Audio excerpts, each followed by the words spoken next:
আমাৰ 10জন বিধায়কে মুখ্যমন্ত্ৰী ডাঙৰীয়াক সৌজন্যমূলক সাক্ষাৎ কৰে আৰু আমি বিধায়িনী দলত যি প্ৰস্তাৱ গ্ৰহণ কৰিছিলোঁ সেই প্ৰস্তাৱবোৰ আমি তেখেতৰ হাতত দাখিল কৰোঁ।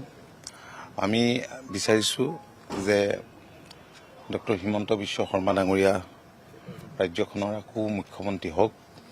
যোৱা 5টা বছৰত ৰাজ্যখনৰ যি দ্ৰুত বিকাশ উন্নয়ন হ'ল আৰু তাৰ বাবেই সেইবাবেই অসমৰ জনসাধাৰণে এইবাৰ NDAৰ সপক্ষে ঐতিহাসিক ৰায়দান কৰিছে।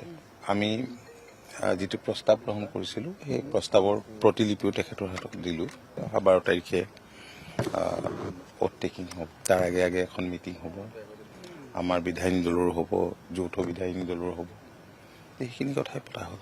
আমাৰ 10জন বিধায়কে মুখ্যমন্ত্ৰী ডাঙৰীয়াক সৌজন্যমূলক সাক্ষাৎ কৰে আৰু আমি বিধায়িনী দলত যি প্ৰস্তাৱ গ্ৰহণ কৰিছিলোঁ সেই প্ৰস্তাৱবোৰ আমি তেখেতৰ হাতত দাখিল কৰোঁ।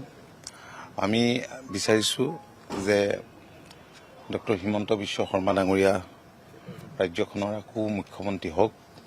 যোৱা 5টা বছৰত ৰাজ্যখনৰ যি দ্ৰুত বিকাশ উন্নয়ন হ'ল আৰু তাৰ বাবেই সেইবাবেই অসমৰ জনসাধাৰণে এইবাৰ NDAৰ সপক্ষে ঐতিহাসিক ৰায়দান কৰিছে। আমি যিটো প্ৰস্তাৱ গ্ৰহণ কৰিছিলোঁ সেই প্ৰস্তাৱৰ প্ৰতিলিপিও তেখেতৰ হাতত দিলোঁ।